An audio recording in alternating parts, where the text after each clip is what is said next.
Bok svima, ja sam Maja, a ovo je Sunči. Danas vam donosimo par trikova kako svog ljubimca zabaviti, relaksirati i nadomjestiti mu nedostatak fizičke aktivnosti. Vrlo vjerojatno će se u nekom trenutku vašeg života dogoditi situacija kada nećete moći ili nećete smjeti šetati psa i osigurati mu dovoljno tjelesne aktivnosti. Pas kojem je odjednom uskraćena tjelesna aktivnost može postati frustriran, nezadovoljan pa čak i destruktivan. Kao rješenje kojim to možete spriječiti nameću se interaktivne igračke. One će psa mentalno umoriti i nadomjestiti mu nedostatak fizičke aktivnosti. Interaktivne igračke dolaze u raznim oblicima.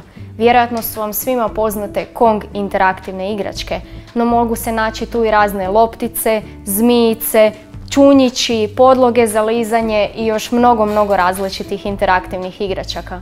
Svima je zadatak isti, da mentalno umore psa i učine ga sretnim i zadovoljnim.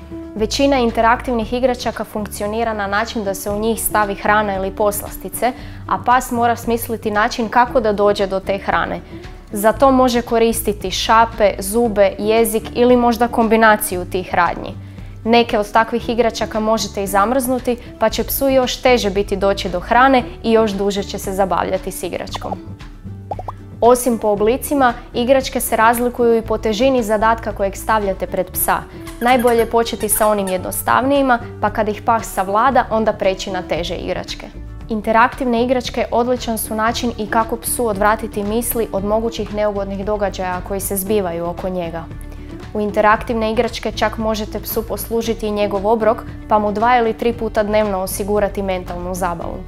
Nakon igre sa takvim igračkama, pas će sigurno biti umoran, zadovoljan i moći će mirno i bezbrižno odmarati.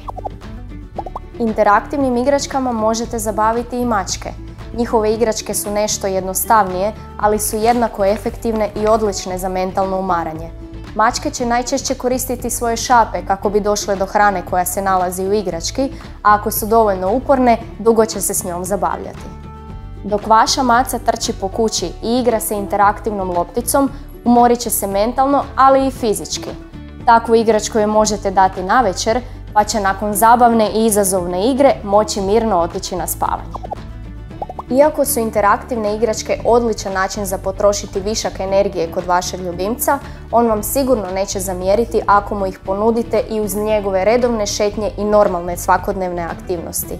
Dodatno umaranje pružit će mu miran san i to mu sigurno neće škoditi.